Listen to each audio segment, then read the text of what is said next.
देखिए, पूर्व में जनवरी माह में एक डिटेल एसओपी निजी विद्यालयों के लिए निर्गत की गई थी और उसके बाद एक वर्कशॉप भी इनके साथ आयोजित की गई थी और उसमें भी एसओपी की पालन के लिए सभी को कहा गया था। उसके पालन की स्थिति जानने के लिए डीएम साहब के निर्देश के क्रम में 3 टीमें बनाकर नगर क्षेत्र और उसके आसपास जितने भी बुक सेलर्स हैं उनकी जांच की गई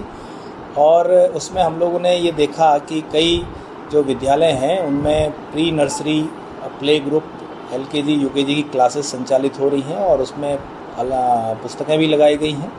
उनकी मान्यता की जांच के लिए शिक्षा विभाग को कहा गया है। साथ ही जो एनसीईआरटी की बुक्स हैं उनकी सैंपल्स लिए गए हैं, उनकी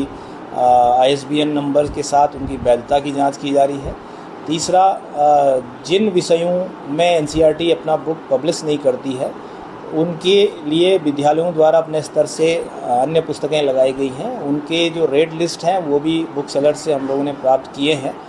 और उसमें ये देखा गया है कि कई विद्यालयों में उसमें एनसीईआरटी की जो बुक्स हैं उनके और जो विद्यालयों द्वारा अन्य पुस्तकें लगाई गई उनके रेट में बहुत अधिक अंतर है और उसके औचित्य के लिए भी शिक्षा विभाग को कहा गया है कि उनको नोटिस निर्गत करें, क्योंकि पूर्व में माननीय उच्च न्यायालय का भी ये निर्देश है कि जो भी रेफरेंस बुक या अन्य किताबें आप लगाते हैं तो उसका जो रेट है वो लगभग एनसीईआरटी की किताबों के समतुल्य होना चाहिए। इसके अलावा कुछ प्रकरण हमें ऐसे भी मिले हैं कि कुछ हमें बुक सेलर्स के पास स्लिप्स मिली हैं जिसमें पर्टिकुलर शॉप्स